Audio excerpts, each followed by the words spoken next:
You not know you about that life. Drop with me now. Drop with me now.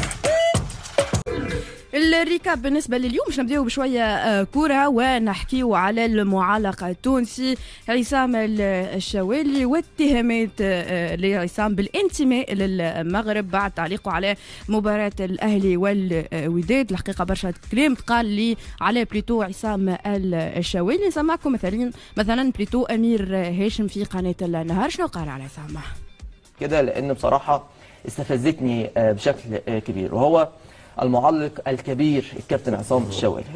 راجل تاريخ، معلق ممتاز، معلق رائع، كل الوطن العربي بيحبه، كل الوطن العربي بيحب يسمعه. لكن النهارده أسوأ مباراة أشوف بيعلق عليها عصام الشوالي، بجيب لك من الآخر أسوأ مباراة، واللي يقول غير كده يبقى غلطان. كم التحيز الواضح بشكل صارخ، تحيز صارخ، ومش هكون ببالغ لو قلت المغربي عصام الشوالي، وانا بعني الكلمه، هو مش التونسي عصام الشوالي النهارده خالص، هو المغربي عصام الشوالي.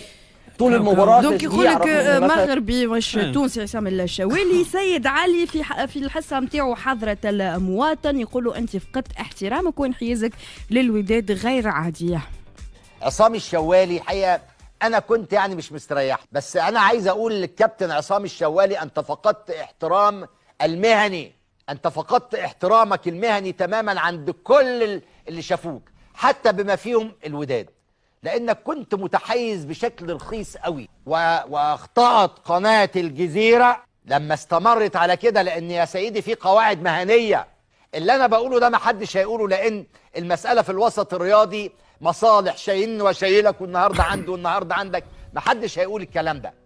انما كانت غريبة امبارح، المعلق التونسي منحاز انحياز غير عادي. برشا كلام تقال على عصام الشوالي. رجعت لبعض بلاتوات على في المغرب، معناها بلاتوات الرياضية، نلقاهم الحديث اقتصر كان على الأخطاء التحكيمية وعلى الماتش بصفة عامة. ما تذكرش عصام الشوالي في المواضيع هذه. شنو رأيكم الشباب؟ نتفكروا إنه عصام الشوالي ديما تصير عليه البوليميك مؤخرا وقتها في كأس العالم على ماتش الأرجنتين واستراليا، كيفاش هو هبط فيديو، معناها هبط ريلز كيفاش تفاعل مع البون نتاع ميسي ظهر لي، وكيفاش شكل معناه التعليق نتاعو اثار الجدل، وهبطت برشا ارتيكلوات يقول لك اين الحياد للمعلقين. تفكر هكا كاين ارتيكل هبط في البي بي سي من النوع هذايا.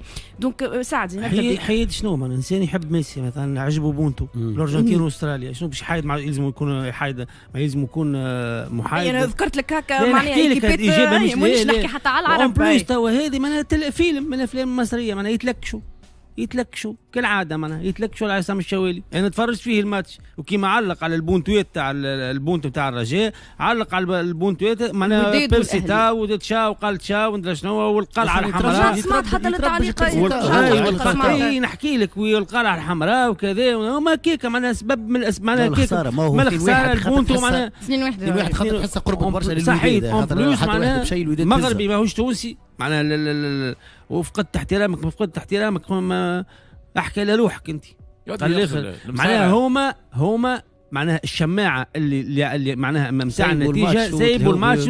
معناها شنو عصام الشوالي معناها ما هبط جاب بيلانتي ماركا بونتو، شنو تمارك الرجال يلزموا شنو يعمل؟ معناها انت الاهلي ماركات هي الاولى ولا الزبوتوات.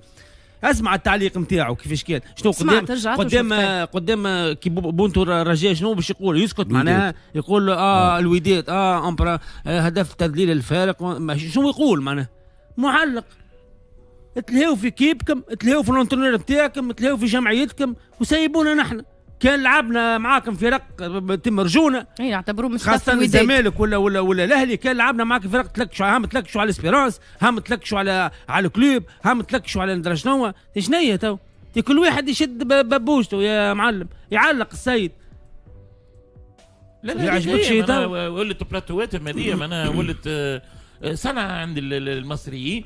كان فهمت يربحوا بعدد ما كابونتو ولقاو راحهم 80 هكا يرنبوا، هو الاهلي البطل الوحش اللي مش عارف ايه والحته دي، وهذاك كان فهمتي وانا عرف روحهم جات معناها وحلو في البيعه صعبت شويه وبدات تاكل بعضها باش يلوجوا تو خاطر ما لقاوش اخطاء تحكيميه. قال سيدي ربما فهمتني ولا كذا.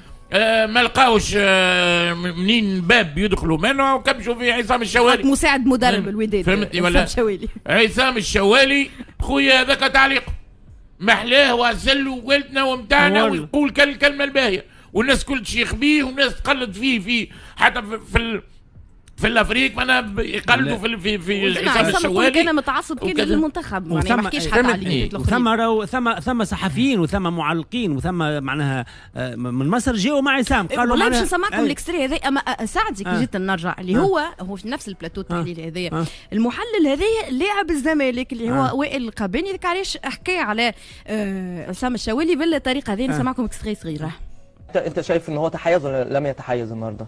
هو حر بيتحيز. تحيز النهارده. تسالني السؤال ده اقول لك بيتحيز. ما هو انا بسالك السؤال ده من الاول كده. انا قلت لك ايه انت بتقول لي ايه رايك؟ قلت لك ده هو حر. اوكي هو حر لكن كان في اوكي ما هو طبيعي كل واحد حر لكن كان في تحيز. مظبوط متفق معانا ماشي. ما انا قلت لك التحيز موجود هنا اصلا في مصر. ولا انا بتكلم على الماتش ده يا كابتن وائل. طيب ما انا بكلمك اصل انت بتخلي الناس تزعل مني وانا بقول الصراحه. انا اتعودت على ما تخليش حد يزعل منك. طيب يا جماعه ما هو انا بقول لك هو حر راجل مش مصري.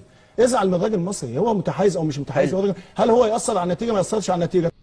دوك هو كي مشى يسال فيه امير هاشم قال له راك باش تسالني راك باش تندم راني باش نقول الحقيقه قعد يخسر فيه. قال له حتى احنا التحيز موجود هنا موجود فيما بين الزمالك والاهلي. انا حبيت نقول حاجه بالله انا بيان سور ضد. هي مشكله كبيره ما نجمش انا نجي اللوم تو على المساروه واش بيهم يقولوا هكا على عصام الشوالي واحنا في حد ذاتنا مثلا الدراجي سبيناه وحفظ دراجي قلنا متحيز في ماتش تونس ومصر اللي هو كيما بريسك نفس السيتواسيون. انا نقول انت كبين سبور مثلا الدراجي لكن هو تونس والجزائر نعدى الجولات اللي هبط التصويره وقال الاسود مرت من هنا. هذاك هو التصويره هبط. اما في التعليق قال التعيسه هذه تونس ومصر اي ما فهمتنيش ماكش فاهمني. نحكي على البرانسيب تاع انه هذوما يقول لك شبيه كذا معناه انا ما نجمش نلومهم اذا كيبتوا خاسره ولا كذا. هو يقول لك انا الشوالي حسيته مش محايد كما نحن نعملوا معاه مثلا حفيظ دراج يعني مش نعملوها بدعه ولا المسار كان هم يعملوها حتى احنا في تونس نعملوها ديجا. هذه من شيره اخرى. انا نقول انت كاداره بين سبور كي يبدا عندك ماتش بين زوز عرب مثلا عندك كيما هكا الاهلي والوداد ولا الترجي والاهلي ولا اما خير انت عندك الامكانيات بصلي عني بيه يعني البيين ماهيش ناقصه امكانيات تنجم تعمل كما تعمل العالم الكل. معلق مصري في قناه ومعلق مغربي في قناه اخرى واختاك من تجيب معلق تونسي ولا جزائري ولا يتحطوا في الحرج هذايا. تيزر الانجليز للمغرب العربي. نجم انا معلق تونسي خويا مثلا في الفينال هذاك انا جيت مع الوداد خاطر بحكم اني الاهلي خرجت الترجي فهمني. تحكي لك الكلام هذا صح نورمال عرفت تحطني غادي فهمت. نقولوا احنا عصام خاطيه مثلا اما تحطوا فك الاطار انت اللي تفادي هذا الاشكال. اعمل كما كنت تعمل قبل لو كانت قبل نتفكر كان لا اللي في المغرب مذيع مغربي مثلا ولا الروتور في تونس مذيع تونسي كما صار مع الترجي والوداد. معاك فتروح الترجي والوداد 2012 3 قنوات عداوها و3 معلقين مغربي وتونسي وظهرني مصري.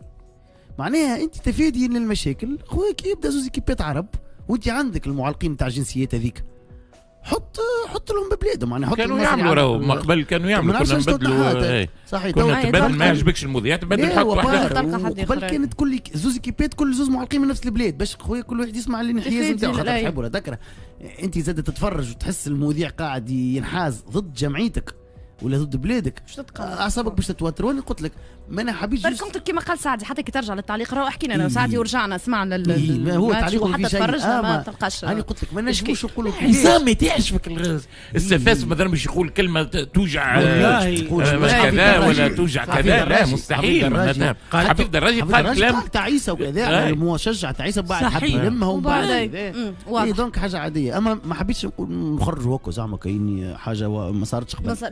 صارت هو بدو قال زاد صارت واحنا عندنا تصير.